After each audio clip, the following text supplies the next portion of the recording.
بسم اللہ الرحمن الرحیم۔ پاکستان اسٹڈیز کا 5th لیکچر ہے BS پیرامیڈکس فرسٹ سیمسٹر۔ آج کے لیکچر میں ہم ڈسکس کریں گے قائد اعظم کے ارشادات کی روشنی میں نظریہ پاکستان کی وضاحت۔ نظریہ یا آئیڈیالوجی وہ تصور، مقصد یا نصب العین ہے جس کے حصول کے لیے انسان اپنی جدوجہد کا آغاز کرتا ہے۔ چند تعریفیں کل بھی ہم نے پڑھی تھی اور آج بھی ہم نظریے کی کچھ ڈیفینیشنز کو ڈسکس کرتے ہیں۔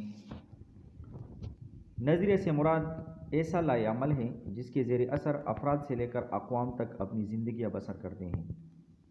افراد اور اقوام کے انڈیویجول سے لے کر کمبائن جتنی بھی قومیں ہیں تو وہ مکمل فرد سے لے کر قوم تک وہ لوگ اپنی زندگی اسی نظریے اور سوچ اور فکر کے مطابق بسر کر سکتے ہیں۔ نظریہ عام طور پر کسی بھی سیاسی، سماجی یا معاشرتی تحریک کے ایک ایسے لائحہ عمل کو کہتے ہیں جو واقعات اور حقائق کی روشنی میں کسی بھی قوم کا مشترکہ نصب العین بن جائے۔ اس ڈیفینیشن کو کل ہم نے تفصیل سے آپ کو میں نے ڈسکس کیا تھا۔ ورلڈ انسائکلوپیڈیا کے مطابق نظریہ ان سیاسی اور تمدنی اصولوں کا مجموعہ ہے جن پر کسی قوم یا مذہب کی بنیادیں استوار ہوتی ہیں۔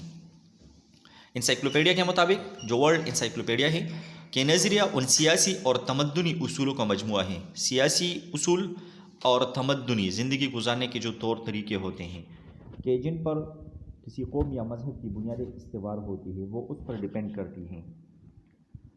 نظریہ پاکستان کو اگر ہم دیکھیں تو برصغیر کے تاریخی تناظر میں نظریہ پاکستان سے مراد وہ نظریہ ہے جو برصغیر کے مسلمانوں نے پاکستان حاصل کرنے کے لیے قائم کیا تھا۔ برصغیر میں چونکہ مسلمان اور ہندو دونوں رہتے تھے، مسلمانوں نے ایک نظریہ پیش کیا کہ جی ہم ہندوؤں سے الگ قوم ہیں اور ہم ان کے ساتھ اکٹھا زندگی نہیں کر سکتے، تو اس بنا پر ہمیں الگ وطن چاہیے۔ وہ جو خیال، جو نظریہ، جو سوچ انہوں نے پیش کیا اسے نظریہ پاکستان کہتے ہیں۔ یعنی یہ مسلمانوں کا وہ خیال تھا جس کی بنا پر وہ ہندو سے الگ قوم ہے۔ نظریہ پاکستان، نظریہ اسلام ہی دراصل نظریہ پاکستان ہے۔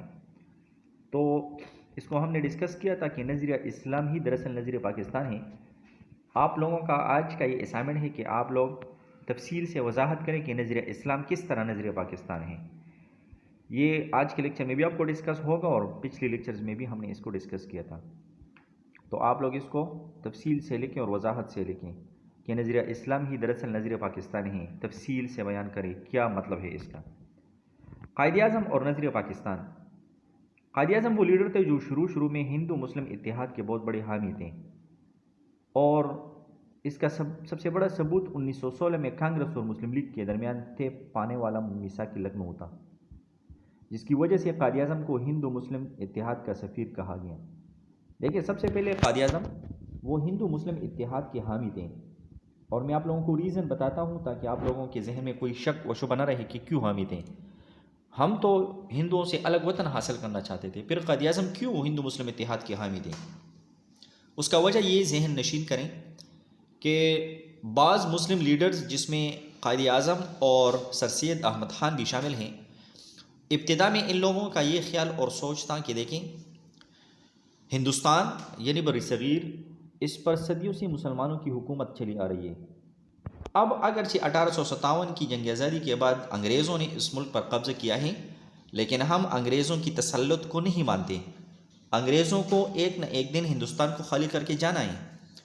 اب ان لیڈرز کا یہ سوچ تھا کہ جب انگریز یہاں سے چلا جائے تو اس صورت میں یہاں کی حکومت مسلمانوں کو ملنی چاہیے، کیونکہ پہلے بھی مسلمان حکمران تھے اور اب پھر مسلمانوں کو یہاں کی حکومت ملنی چاہیے۔ اس لیے یہ لوگ مسلم ہندو اتحاد کے حامی تھے کہ جی ہمیں الگ وطن نہیں حاصل کرنا، بلکہ ہم ہندوستان ہی میں اپنا حکومت قائم کریں گے اور مسلمانوں کو ہی حکومت دلوا کر رہیں گے۔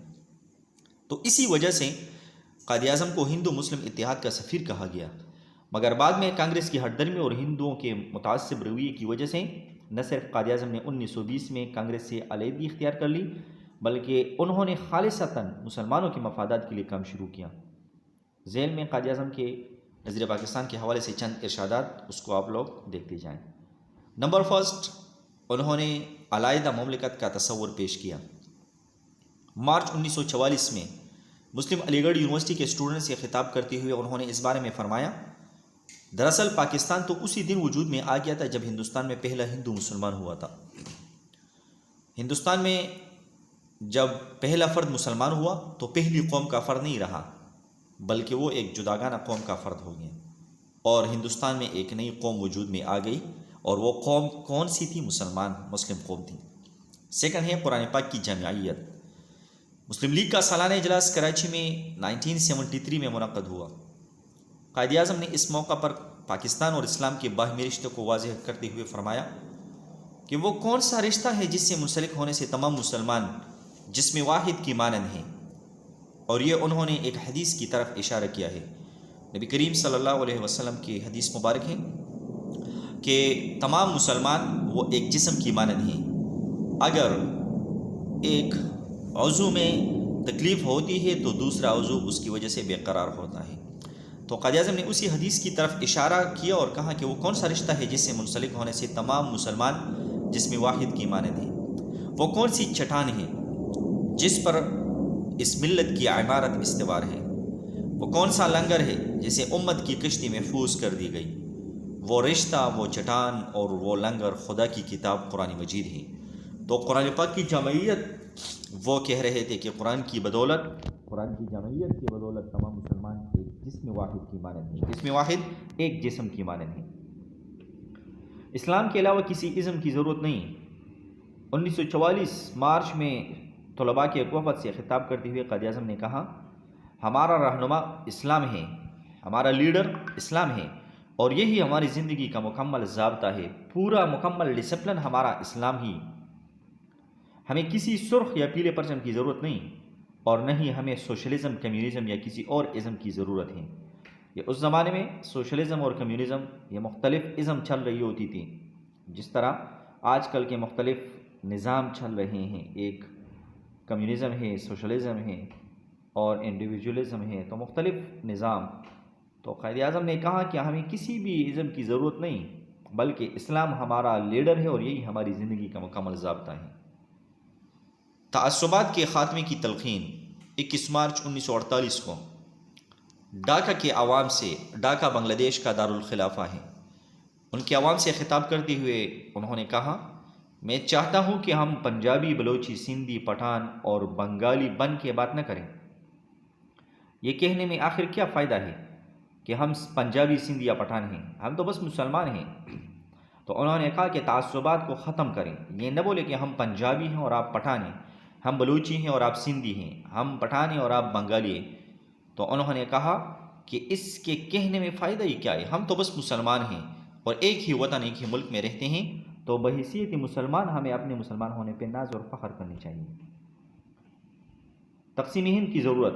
قائد اعظم نے 8 مارچ 1944 کو مسلم علی گڑھ میں اسٹوڈنٹ سے خطاب کرتے ہوئے فرمایا کہ پاکستان کے مطالبے کا محرک کیا تھا، کس چیز نے پاکستان کے مطالبے کو تحریک بخشی، اور مسلمانوں کے لیے ایک جداگانہ مملکت کی وجہ کیا تھی، کیوں مسلمانوں نے اپنے لیے ایک الگ وطن کے قیام کا مطالبہ کیا، تقسیم ہند کی ضرورت کیوں پیش آئی، کیوں مسلمان ہندوستان کو تقسیم کرنے کے لیے کوششیں کرنے لگے۔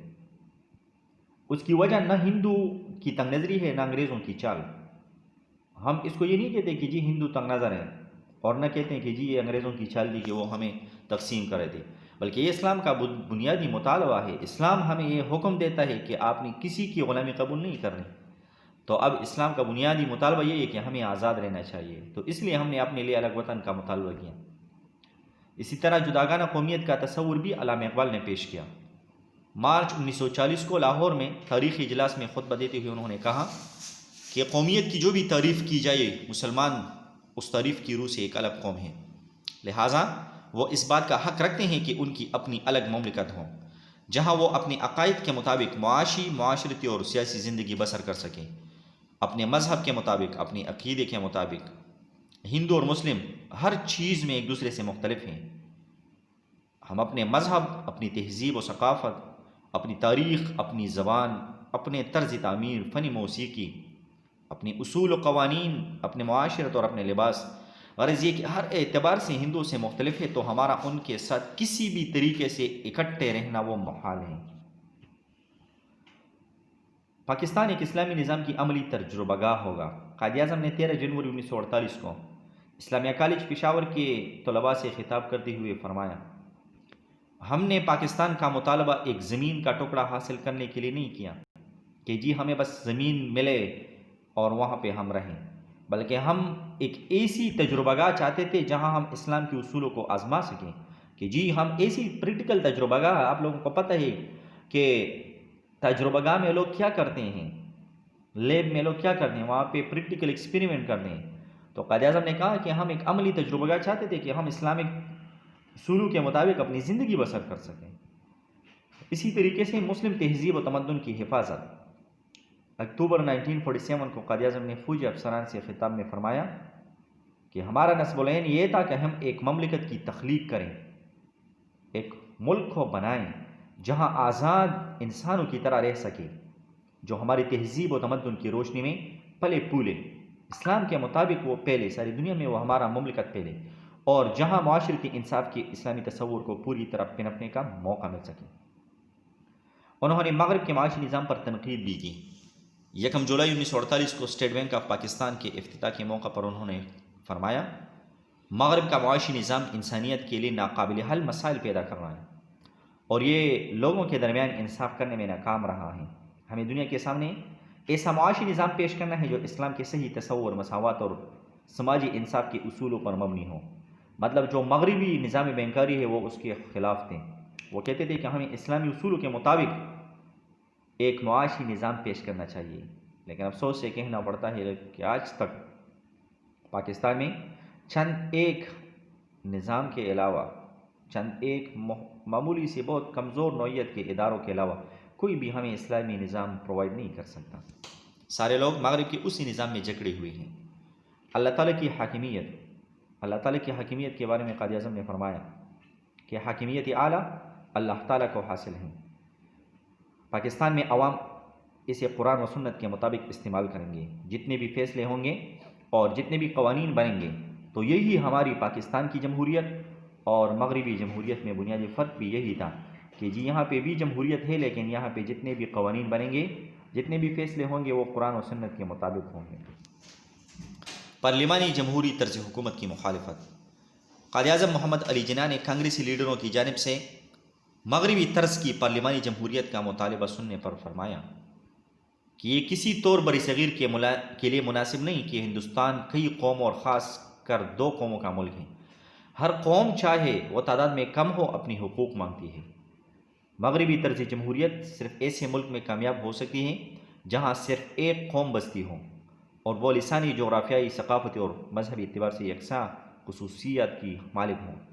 ہندوستان کی مختلف قوموں میں پہچان کرنی ہو تو مذہب کے علاوہ اور کوئی پیمانہ نہیں، چونکہ مغربی جمہوریت میں یہ ہے کہ جی جس چیز پر سارے لوگ اکٹھے ہو کر متفق ہو جائے اور جس چیز کے بارے میں زیادہ ووٹنگ آئے وہی نافذ ہوگا۔ اب آپ لوگ سوچیں، قائد اعظم نے ان کو یہ کہا کہ یہاں پہ مغربی جمہوریت اس لیے نافذ نہیں ہو سکتی کہ اگر ہندو کسی چیز کے بارے میں ووٹ دیں کہ جی خنزیر یا سور کی چربی وہ حلال ہیں، ہم جائز کرتے ہیں، ہم استعمال کرتے ہیں، تو مسلمان تو اس کو حرام سمجھتے ہیں، مسلمان تو اس کو کسی بھی طور استعمال نہیں کر سکتے۔ اسی طریقے سے اور بھی بہت ساری ایسی باتیں ہیں جو وہاں پہ مغربی جمہوری طرز طریقے سے ٹھیک نہیں ہو سکتی تھی۔ تو اس لیے مارچ 1940 کو علی گڑھ میں طلبہ سے خطاب کرتے ہوئے انہوں نے کہا کہ جمہوری پارلیمانی طرز کی حکومت ہندوستان کے لیے موزوں نہیں ہے، ہم اس کی مخالفت کرتے ہیں، ہمیں الگ وطن دے جہاں پہ ہم اپنا جمہوری نظام بنائیں گے۔ مشترکہ دستور کی مخالفت۔ قائد اعظم بری صغیر میں مشترکہ دستور کے زبردست مخالف تھے۔ انہوں نے کہا کہ جی مشترکہ دستور بنائیں گے جس میں آپ لوگوں کے بھی قوانین ہوں گے اور ہندوؤں کے بھی قوانین ہوں گے، مگر قائد اعظم نے اس کی مخالفت کی۔ آپ نے انگریزوں اور ہندوؤں کو واضح الفاظ میں بتا دیا کہ ہندوستان میں کوئی نیا دستور نافذ کرنے سے قبل ہندو مسلم تصفیہ ایک ناگزیر قدم ہے۔ مشترکہ قومیت کی بنیاد پر دستور بھی وضع کیا جائے گا اور قابل عمل بھی نہیں ہوگا۔ آپ نے مشترکہ دستور کی مخالفت کرتے ہوئے فرمایا کہ جب تک مسلمانوں کے حقوق کے تحفظ کی ضمانت نہیں دی جائے گی، جس کی بنا پر وہ حکومت ہند کے آئندہ دستور کے تحت مکمل سلامتی اور خود مختاری محسوس کرنے لگیں، جب تک ان کا تعاون، خلوص اور رضامندی حاصل نہیں کی جائے گی، اس وقت تک ہندوستان کے لیے جو آئین بھی بنایا جائے گا 24 گھنٹے بھی نہیں چل سکے گا. مطلب انہوں نے کہا کہ ہم کسی بھی مشترکہ دستور کو نہیں مانتے. سب سے پہلے آپ لوگ ہمارے حقوق کو تسلیم کریں، ہمارے حقوق کے تحفظ کی ضمانت دیں، پھر اس کے بعد ہم کسی دستور یا آئین کو آپ کے ساتھ ماننے پر تیار ہوں گے. رسول خدا صلی اللہ علیہ وسلم کی عظمت اور اسوہ حسنہ کی پیروی. دنیا کی عظیم ترین ہستی پیغمبر خدا صلی اللہ علیہ وسلم کو نذرانہ عقیدت پیش کرتے ہوئے 25 جنوری 1948 کو کراچی بار ایسوسیشن سے خطاب میں انہوں نے فرمایا کہ رسول خدا صلی اللہ علیہ وسلم عظیم مصلح تھے، مصلح صلح کرنے والے، عظیم رہنما تھے، گریٹ لیڈر تھے، عظیم واضح قانون دیں. واضح قانون، میکر آف دی لاز. آپ صلی اللہ علیہ وسلم نے عجیب اور بہت مزیدار انصاف پر مبنی قوانین بنائے. نبی کریم صلی اللہ علیہ وسلم ایک عظیم سیاستدان بھی تھے، گریٹ پولیٹیشین بھی تھے. آج کل لوگ اس سے انکار کرتے ہیں، حالانکہ نبی کریم صلی اللہ علیہ وسلم عظیم سیاستدان تھے. یہ قائد اعظم فرما رہے ہیں، ہم نہیں کہہ رہے ہیں. آپ صلی اللہ علیہ وسلم عظیم حکمران تھے. قرآن پاک میں اللہ تعالیٰ فرماتے ہیں لقد کان لکم فی رسول اللہ اسوۃ حسنہ. رسول اللہ صلی اللہ علیہ وسلم کی زندگی ہمارے لیے پیروی کا بہترین نمونہ ہے، ہم آپ صلی اللہ علیہ وسلم کو فالو کریں گے.